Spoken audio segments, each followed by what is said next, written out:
Chris here. I thought that as I got a bit of time on my hands, I would read you a story that I quite like.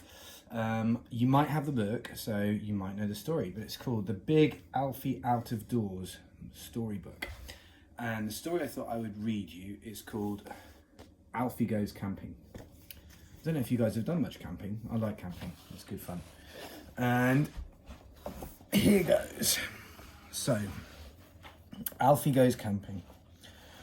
One summer afternoon, Mum hung a sheet over the washing line and weighted it down with stones on either side. Alfie crawled inside. It made a good tent. "I'm camping," Alfie called out. "This is my tent and nobody can come in here unless I say so." But Annie Rose was already coming in through the other end, uninvited. Alfie went indoors and brought out some important things to put in his tent.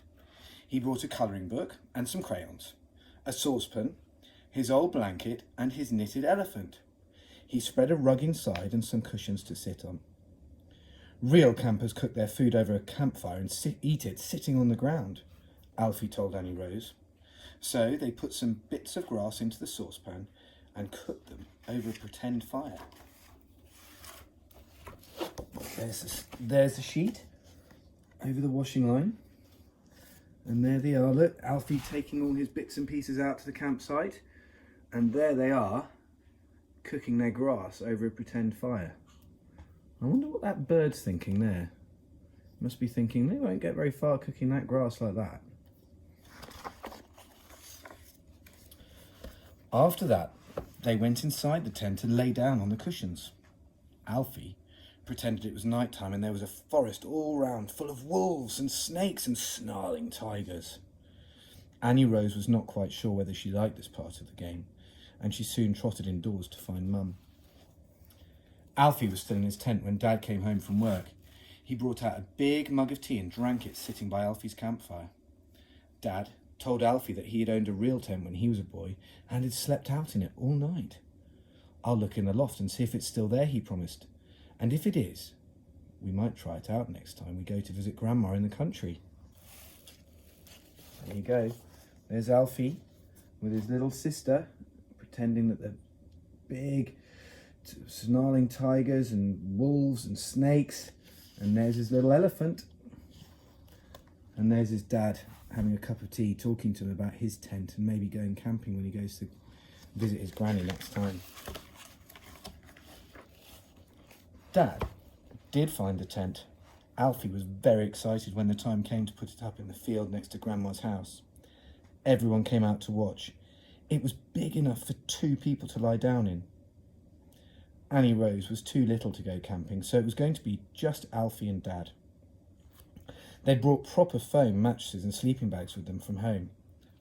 "Hope it doesn't rain," said Dad. Look, there they are. There's Granny's house, and there's her cat. Ooh, there's her cat, and there's Annie Rose. She's obviously looking with Mum, isn't she? Saying, "I'm too little." She's probably complaining. That looks like a chicken house to me. And there we go. There's Alfie and Dad putting up Dad's old tent. There's their pillows to sleep in, or sleep with their heads on, rather. Alfie could hardly wait until bedtime. He kept going in and out of the tent to check that everything was ready.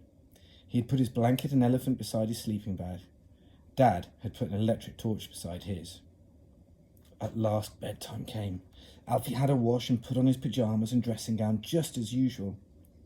He wanted to cook his own supper over a campfire, but Dad said that might be a bit difficult. Instead, they had supper in the kitchen, jacket potatoes and baked beans. Grandma gave them some apples to take with them into the tent. Then they set out. It was strange not to be going upstairs to bed, but down the garden, through the gate and into the field. So there's the tent, Alfie checking everything's there. And there he is cleaning his teeth, he's like a good boy. And having their tea at the top with their baked potatoes and the apples that Granny gave them. And there they are, look, there's Alfie in his dressing gown walking through the garden gate. Very strange not to be going to bed in the right place.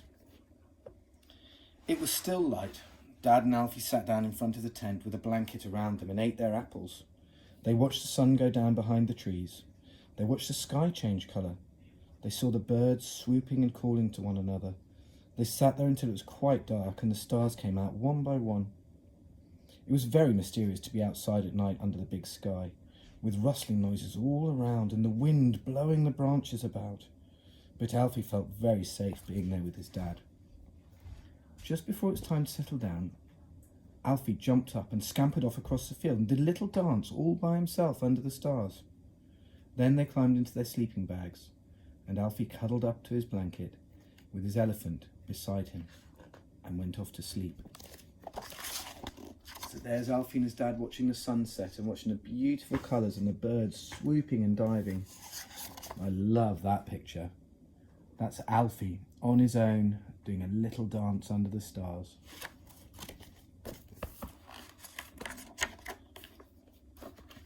When he woke up, it wasn't morning. It was the middle of the night. It was completely dark. Not like being in a bedroom with a light shining in from the landing, but pitch black all around. Alfie put out his hand. He could feel his dad's back next to him, humped up inside the sleeping bag. Alfie lay very still and listened. He could hear noises outside, strange creakings and flappings. Inside the tent, he could hear Dad breathing. But then Alfie realised that he could hear something else breathing too. And that something was outside the tent. Alfie sat up. He didn't scream, he didn't even cry. He just leaned over and wrapped his arms around Dad's neck and squeezed very tightly indeed. Then, of course, Dad woke up too. Now, the breathing thing was just near their heads. It was a very snorty, snuffly sort of breathing. They could hear it moving too. It was trampling about in the grass. Then it went round the tent to the zip opening, which Dad had left not quite done up, and it started to push against it. Alfie was quite sure that something huge and horrible was coming to eat them up. He began to scream and scream. "It's okay, Alfie," said Dad. His dad felt for his torch and he switched it on. So there's Alfie waking up, reaching out to feel for his dad. There he is, look, feeling for Dad's back. And he puts his arm around Dad's neck and squeezes tight, and then Dad wakes up and Dad looks like he's worried as well. I wonder what it was. They saw a big pink nose coming through the tent flap. It had very large, wet nostrils. "It's a pig," said Dad, and he bravely got out of his sleeping bag and gave the nose a big push. Alfie stopped screaming. He and Dad crawled out of the tent. It did not seem quite so dark outside. The pig moved a short distance away and stood there watching them. "I didn't know Jim Gatting had put his pig in this field," grumbled Dad sleepily. He tried to make the pig go away, but it wouldn't. After a while, they tried to go back to sleep in the tent, but the pig kept trying to join them. There we go, look, there's the pink snout coming in. And Dad said, "Oh, look, it's Jim Gatting's pig." There's Dad, not very well, trying to shoo it away. And the pig keeps coming back to try and get in. Look, there he is, trying to get in the tent. I don't think there would have been very much room for the pig and Dad and Alfie. In the end, there was nothing for it but to take the tent down. They collected up all their things and carried them back into Grandma's garden. It took several journeys to and fro. The pig followed closely behind them. When Dad finally closed the garden gate on the pig, it stuck its snout through the bars and watched them. Dad told Alfie that they couldn't very well wake up everybody in the house at that time of night, so they had better put up the tent again in the garden. Alfie thought that was a very good idea.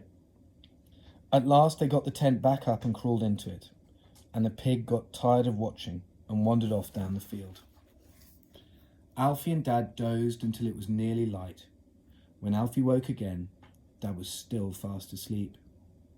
Alfie crept quietly out of his sleeping bag and stood in the wet grass in his bare feet. The curtains of Grandma's house were still tightly drawn, but the sun was up and the birds were making a great noise. Alfie felt very special to be the only person awake and out of doors that sunny morning, and he made up his mind to ask Dad if they could go camping again that very night. There's Dad and Alfie taking all their stuff in, and there's the pig, their naughty pig, Jim Gatting's pig, sticking his nose through the gate. But there's Alfie with his elephant in the morning, feeling very special to be the only person up on a sunny morning and outside.